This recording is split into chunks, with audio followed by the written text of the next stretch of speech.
Good evening, friends. Today we are start a new chapter, organizing chapter number 9.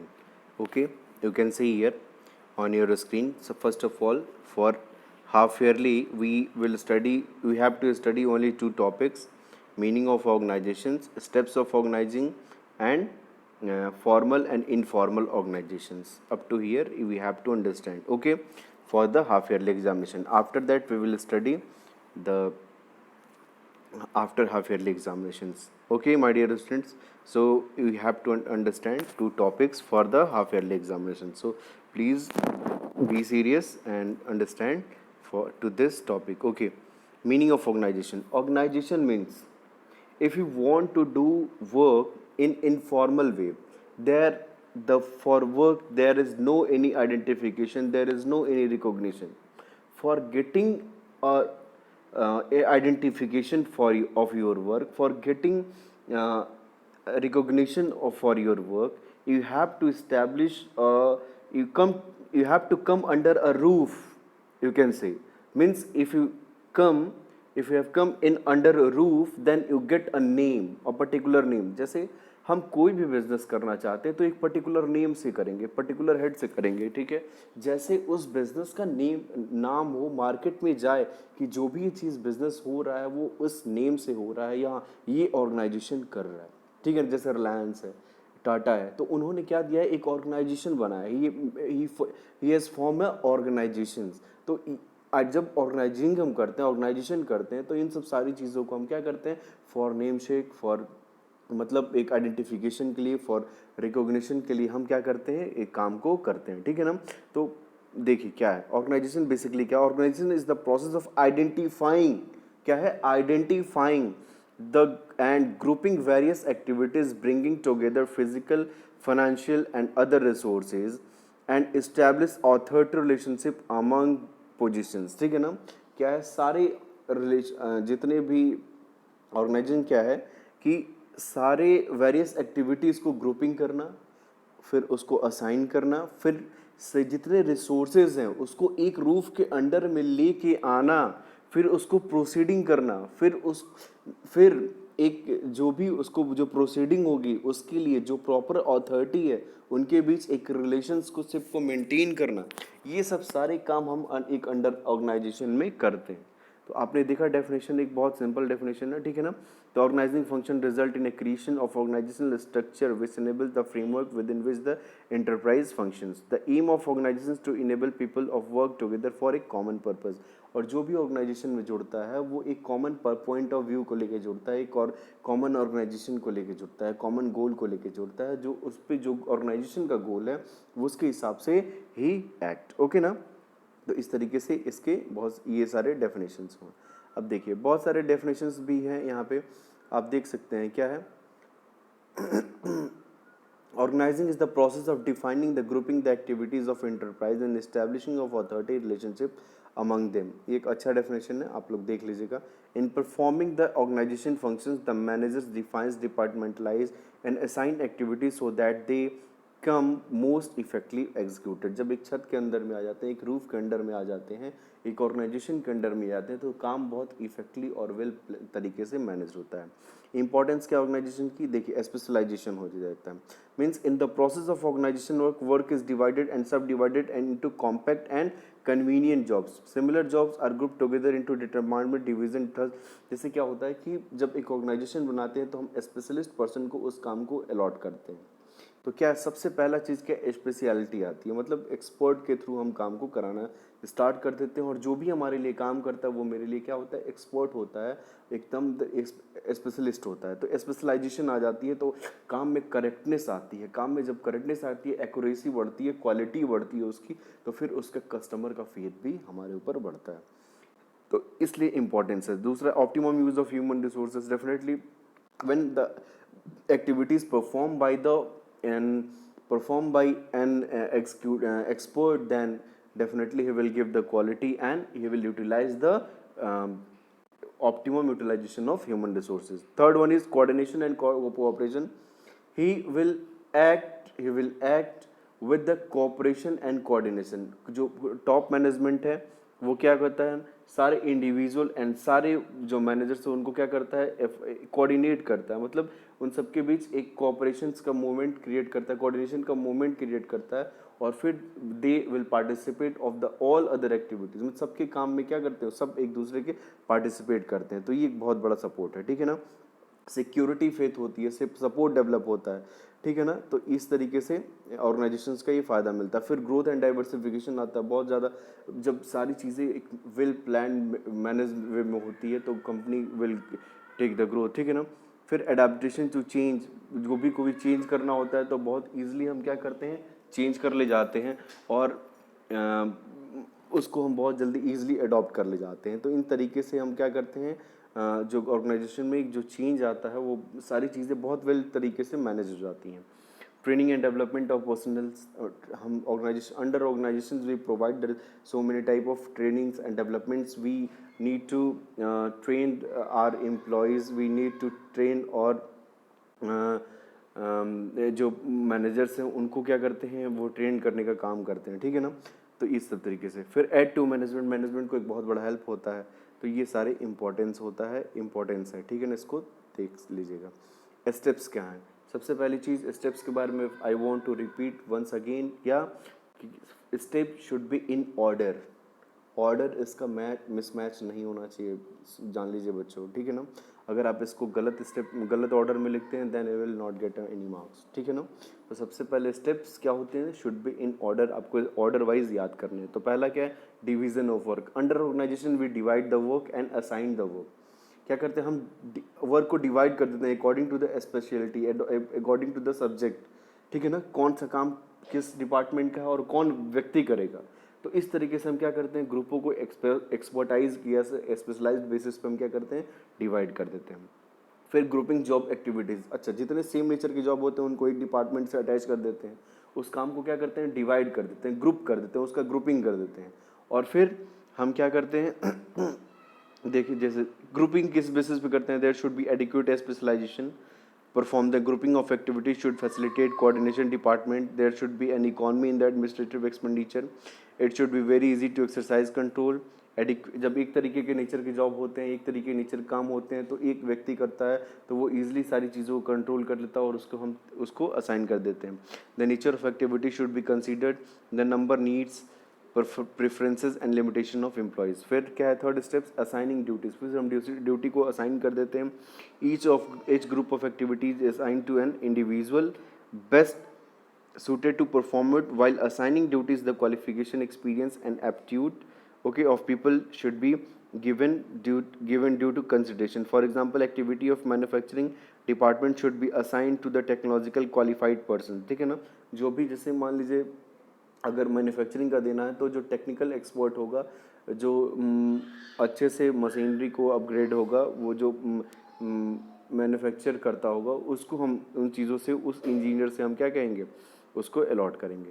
तो इस तरीके से ये थर्ड स्टेप्स हुआ। फोर्थ स्टेप्स क्या है, डेलीगेशन ऑफ अथॉरिटी। फिर हम क्या करेंगे, जो अथॉरिटीज़ हैं उसको हम क्या करेंगे, हम उसको डिस्ट्रीब्यूट करेंगे, डेलीगेट करेंगे, जो भी अधिकार होंगे मैनेजर्स के, ठीक है। देखिए क्या कह रहा है, after assigning of duties appropriate authorities delegate to each individual. For example, the production manager given the authority to purchase material and machinery.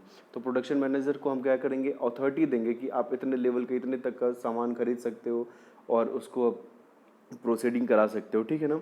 फिर deciding quantity and quality of output and so on, means everything about the product, okay, उसको हम authorise करते हैं। Without such authority a person cannot carry out the assigned job. Delegation of authority is therefore an essential steps in the process of organizing a chain of command from the top managers to the individual at lowest level is created through delegation of authority। तो इस तरीके से अब ranking wise जो head top management है वो control करता है, रेगुलेट करता है चीज़ों को, काम सही से होना। फिर प्रोडक्शन मैनेजर क्या काम करता है, उस चीज़ों को सुपरवाइज करता है, रिव्यू करता है। फिर प्रोडक्शन मैनेजर क्या करता है, उस पर अपने नीचे को जो एक्सपर्ट होते हैं, जो एक्सिक्यूटिव होते हैं, उस पर ध्यान रखता है। फिर कोऑर्डिनेटिंग एक्टिविटीज़, पांचवा स्टेप्स क्या, these activities and effort in different individuals are then properly synchronised, interrelationship between different position and clearly defined so that everybody knows from whom he is to take orders and to whom he can issues order.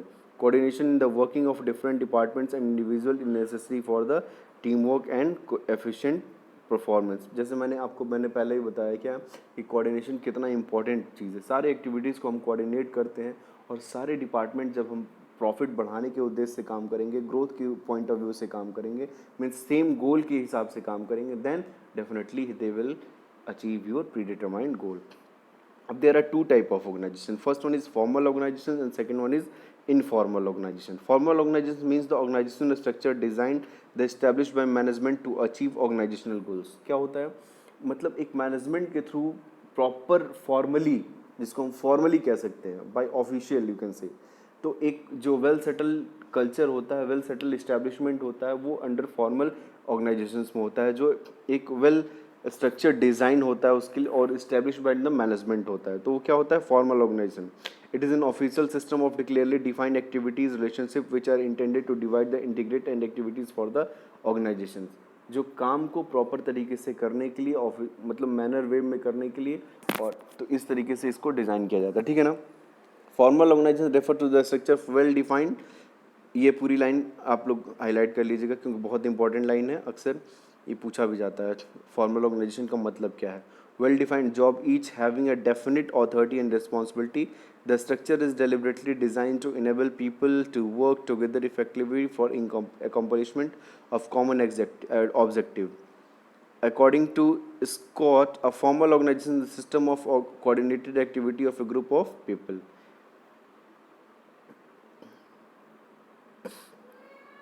देखिए, the basic characteristic of formal organisation, कुछ characteristic है क्या है.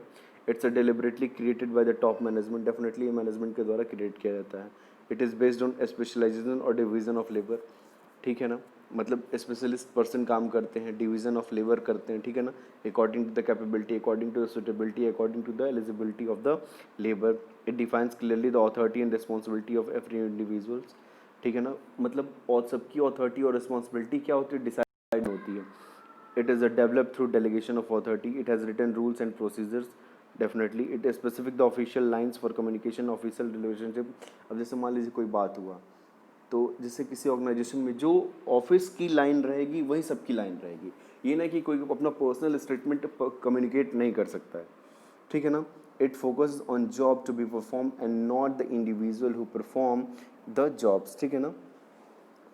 It is manifested in organization structure and deficit of organization. It is created to achieve organizational objective. It consists of the structure of job and positions. तो ये सारे points हैं, बहुत simple points आपको समझ में आ रहे होंगे. किस लिए बनाया जाता है, achievement of the organisational objective.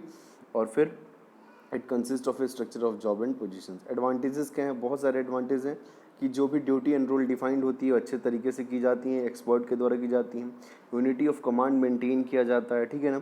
It is easy to fix responsibility, मतलब जब रिस्पॉन्सिबिलिटी फिक्स होती है तो क्या है, सब चीज़ें वेल तरीके से होती है. अब एक इनफॉर्मल में किसी का कोई कुछ पता ही नहीं रहता है, कम से कम हम फॉर्मल ऑर्गेनाइजेशन में ये चीज़ पता रहती है कि काम ये व्यक्ति करता है और इस तरीके से इसको किया जाना है, तो इससे ईजीनेस होती है. It provide stability to enterprises. Stability provide करता है इंटरप्राइजेज को. It provides a framework for the performance of all the activities. ठीक है ना, इस तरीके से ये चीज़ें हैं. फिर डिसएडवांटेजेस क्या है, formal organisation suffer from the following points. पहला क्या है, इट में रिजिडिटी, मतलब जो ऑफिस की लाइन रहेगी उसी पे रिजिड रहेगा, इसमें चेंज नहीं होता है. कई बार चेंजेस होता है, टॉप मैनेजमेंट करता है, लेकिन एक रिजिड फॉर्म में होता है, सारे एम्प्लॉय को फॉलो करने पड़ते हैं. क्या है, formal communication has to follow the established chain of command. Procedural delays में increase time taken for decision making.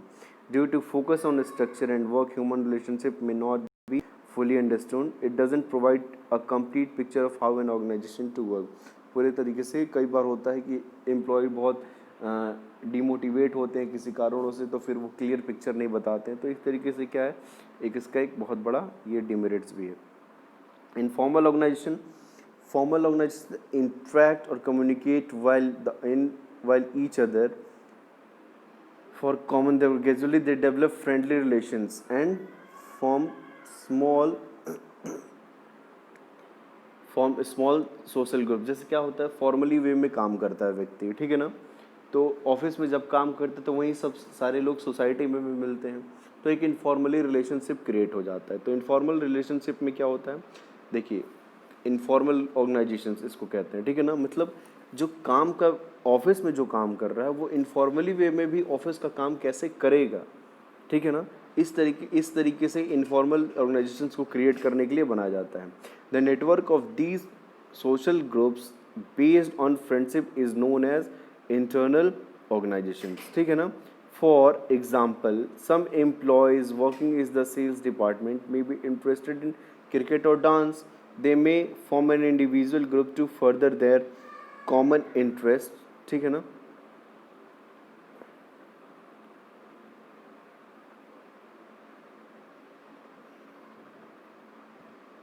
Okay तो जैसे they may form an informal group to further their common interest. In this way informal groups emerge when people regularly interact the further their common goals on the basis of common interest. जैसे कई बार होता है कि जैसे sales department के बहुत सारे लोग हैं और उनको किसी चीज़ में एक कॉमन इनफॉर्मल वे में किसी काम को करने में लिए जो टॉप लेवल है उसको भी इंटरेस्ट है और जो लोअर लेवल है उसको भी इंटरेस्ट है, तो एक कॉमन इंटरेस्ट डेवलप हो जाता है। एक कॉमन इंटरेस्ट डेवलप होता है तो एक दूसरे से मिलने लगते हैं, जब मिलने लगते हैं तो एक इनफॉर्मली रिलेशनशिप क्रिएट हो जाता है।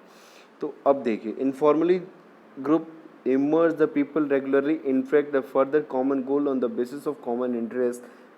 Thus informal organization the system of social relationship among the member of formal organization, it emerges on its own in natural manner within the formal organization, ठीक है ना। Informal organization is the network of personal and social relationship not established और required by formal organization. अब देखिए जैसे क्या होता है कि कंपनियां कई बार होता है या आपको एक फ़ोन पकड़ा देती हैं जब आप कंपनी के एम्प्लॉय होते हैं, तो देखिए आप अगर फ़ोन ले लेती हैं तो आप फॉर्मल वे में क्या है, इनफॉर्मल जब रहेंगे तब भी आप कंपनी के एम्प्लॉय बन के रहेंगे। आप तो बहुत खुश होंगे अरे company is providing a mobile phone, iPhone, ये फ़ोन वो फ़ोन, लेकिन क्या है तो एक फ़ोन जब कंपनी को पड़ते हो आप कंपनी के आप 24 आवर एम्प्लॉय हैं, आप कंपनी की क्या है 24 आवर एम्प्लॉय। उस फ़ोन को पकड़ने से आप क्या है 24 आवर एम्प्लॉय बन जाते हैं कंपनी के। कंपनी जब कंपनी को ज़रूरत होती है तब company can contact to you, ठीक है ना। फिर क्या है it's unplanned and arise spontaneously due to coming together two person with common interest and attitudes. It reflects human or social relationship among people. It's based on common taste, language, reason, culture. The member of informal organization is voluntary. It has no written rules and regulations. तो ये सब इसके क्या हैं features हैं, salient features हैं। कुछ differences हैं फॉर्मल एंड इनफॉर्मल वे में। देखिए क्या है, इसको देख लेते हैं। स्ट्रक्चर ऑफ अथॉरिटी रिलेशनशिप होता है, नेटवर्क ऑफ सोशल रिलेशनशिप होता है, ठीक है ना। फिर डेलिबरेटली प्लान जो फॉर्मेशन होता है डेलिबरेटली प्लान वे में होता है फॉर्मल ऑर्गेनाइजेशन का। इनफॉर्मल ऑर्गेनाइजेशन का ऐसा कुछ नहीं होता है, ये स्पॉन्टेनियसली क्रिएट हो जाता है, ठीक है ना। तीसरा है पर्पस है, क्या इसका एक प्लान गोल होता है कि हाँ इस काम को करने के लिए ऑर्गेनाइजेशन बनाता है। और जो इनफॉर्मल वे में वो एम्प्लॉय को सेटिस्फाई करने के लिए सोशली बाई एंड कल्चरली कि ताकि जो क्या कहते हैं अपने कॉमन ऑर्गेनाइजेशन के कॉमन इंटरेस्ट को फुलफिल करने के लिए उसको सोशली एंड कल्चरली क्या किया जाए, उसकी सोशल नीड्स को कल्चरल नीड्स को उसको फुलफिल किया जाए। तो ये इसके लिए बनाया जाता है। फिर रिजिड है, स्टेबल है एंड प्रिडिक्टेबल है। फॉर्मल ऑर्गेनाइजेशन में कब क्या होना है चीज़ें पता हैं। Flexible, unstable and in unpredictable. जो इनफॉर्मल ऑर्गेनाइजेशन होता है वो अनप्रेडिक्टेबल होता है। फिर informal no clear cut structures, a complex network of relation. और फिर has a well defined structure of task and relationship, ठीक है ना। फिर jobs function and technical aspects होता है। फिर interest and other human aspects होता है। तो इस तरीके से बहुत सारी डिफरेंसेस है। कोई भी 6 पॉइंट या 10 पॉइंट याद कर लीजिएगा, इसमें से बहुत सारी ईजियर तरीके से ये सब सारी चीज़ें दी हुई। फिर advantage function of informal organisations, क्या क्या एडवांटेजेस हैं, इनोवेशंस है, सोशल कंट्रोल है, सपोर्ट्स टू ऑर्गेनाइजेशन है। फिर कम्युनिकेशन चैनल है, प्रोटेक्शन फ्रॉम आउटसाइड प्रेशर है। तो इस तरीके से बहुत सारे कॉमन पॉइंट्स हैं, you can easily understand all these points, okay. फिर some disadvantages of informal organisations, conflicting norms है, रेसिस्टेंस टू चेंज है। फिर रोल कॉन्फ्लिक्ट है, कन्फर्मिटी है, र्यूमर्स बहुत सारे उड़ जाते हैं कभी कभी इनफॉर्मल वे में, जो फॉर्मली रिलेशनशिप को भी क्या करते हैं, फॉर्मली ऑर्गेनाइजेशंस को भी प्रोवाइड अफेक्ट करते हैं। फिर resistance to change and informal organization generally prefer status quo and exciting work routine. Changes are regarded as a threat to its beliefs in formal organizations. In such a case, it becomes a very difficult to achieve the goals of the formal organization. ठीक है, तो इस तरीके से इन चीज़ों को हम पढ़ लेंगे। अब इसके बाद का जो पॉइंट है वो मैं हाफ ईयरली के बाद पढ़ूंगा। यहीं तक आपको देखना है ऑर्गेनाइजेशन में। ये पोर्शन इतना जो मैंने पढ़ा है उसको पढ़ लीजिएगा, एग्जामिनेशन पॉइंट ऑफ व्यू से भी आपके बहुत इंपॉर्टेंट है। Okay, for today, thank you very much. Good night.